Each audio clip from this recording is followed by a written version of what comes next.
Chemistry और physics का paper pattern है, ठीक है। जिन बच्चों ने पहले 9th का दिया उनको पता होगा कि ये भी बिल्कुल इसी तरह, इसके भी 3 हिस्से होते हैं। जिस तरह मैथ के पेपर के 3 हिस्से होते हैं, इसके भी कितने हिस्से होते हैं? 3। पहला, सबसे पहला एमसीक्यूज 1-1 नंबर का, फिर आगे जी शॉर्ट क्वेश्चन, और ये टोटल पेपर होता है 60 नंबर का। कितने नंबर का होता है? 60 नंबर का पेपर होता है। तो अच्छा करेंगे क्या, इसमें टोटल चैप्टर हमारे पास केमिस्ट्री के 11 हैं और एमसीक्यूज कितने होने हैं? 12। 1 नंबर का 1 होता है, तो कितने नंबर का बन गया? 12 नंबर का। पहले से लेकर 10वें तक हर एक में से एक आना है, और जो आखिरी है 11 उसमें से कितने एमसीक्यूज आने हैं? 2 एमसीक्यूज आने हैं। तो टोटल 11 और कितने हो गए? 12 हो गए हमारे पास से, टोटल 12 एमसीक्यूज आ गए। उसके बाद आगे थी शॉर्ट क्वेश्चन का हिस्सा। मैथ के शॉर्ट पेपर में जो हम शॉर्ट क्वेश्चन करते हैं उसमें 6 करने होते हैं 9 में से, इसमें 5 करने होते हैं 8 में से। कितने करने होते हैं? 5 8 में से। टोटल 4 चैप्टरों की ये स्कीम है, और एंड पे सिर्फ 3 चैप्टर है। ये पहले जो पोर्शन हमारा दूसरा सवाल आएगा, यानी 3 अलग आएंगे कि सवाल आएगा कि मुंदरजा झैल में से किसी 5 के जवाब दें। 8 दिए होंगे, 5 के करने होंगे। पहला चैप्टर, दूसरा, तीसरा और चौथे का पेयर है। हमारे पास जो पेयर है वो पहले, दूसरे, चौथे का है।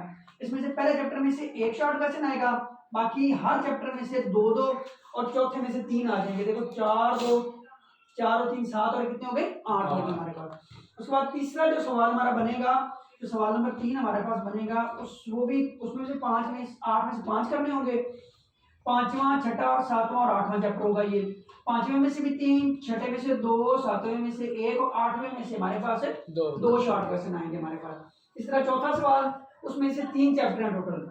9वें में 3, 10वें में 2 और 11वें में से कितने आ गए? 3 आ गए हमारे पास। ये केमिस्ट्री का है। अब लॉन्ग सवाल पे चलते हैं। 3 दिए होंगे, यानी हर एक में 2 पार्ट होते हैं, ए और बी पार्ट। जो पहला पार्ट है 5वें का वो पहले चैप्टर में से, दूसरा दूसरे चैप्टर में से। इस तरह अगला सवाल शुरू हो जाएगा। तीसरा जो चैप्टर, पहला पार्ट जो तीसरे चैप्टर में से, और अगला 7वें चैप्टर में से आएगा। और चैप्टर नंबर 8, ठीक है, उसका जो ए पार्ट 8वें में से आएगा, और जो दूसरा पार्ट है वो चैप्टर नंबर 10 में से आएगा हमारे पास। इसमें से सेम वही होगा कि जिसका ए पार्ट करना है उसी का ही बी पार्ट करना है हमने। इसके बाद चलते हैं जी फिजिक्स की पेपर स्कीम पे। फिजिक्स के हमारे पास जो टोटल चैप्टर है वो 9 है। वो कितने चैप्टर हैं? 9 है।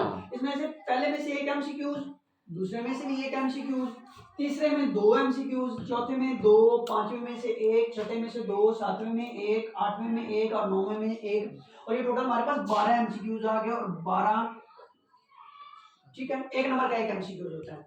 उसके बाद आगे जी शॉर्ट क्वेश्चन, सेम वही तरतीब होगी केमिस्ट्री वाली, लेकिन चैप्टर्स थोड़े से अरेंज, क्योंकि उसके चैप्टर 11 थे, इसके 3-3 चैप्टर का पेयर है। एक में से 3 आएंगे शॉर्ट क्वेश्चन, 2 में से 2 आएंगे, और 3 में से 3 शॉर्ट क्वेश्चन हमारे पास आएंगे।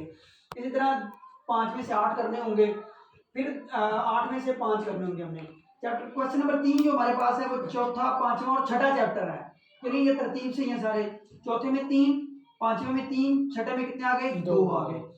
इसी तरह 7वां, 8वां, 9वें का पेयर है क्वेश्चन नंबर 4 का, उसमें भी 3 3, और पहले में 7वें में से 3, 8वें में से भी 3, और 9वें में से कितने आ गए? 2 हमारे पास आ गए।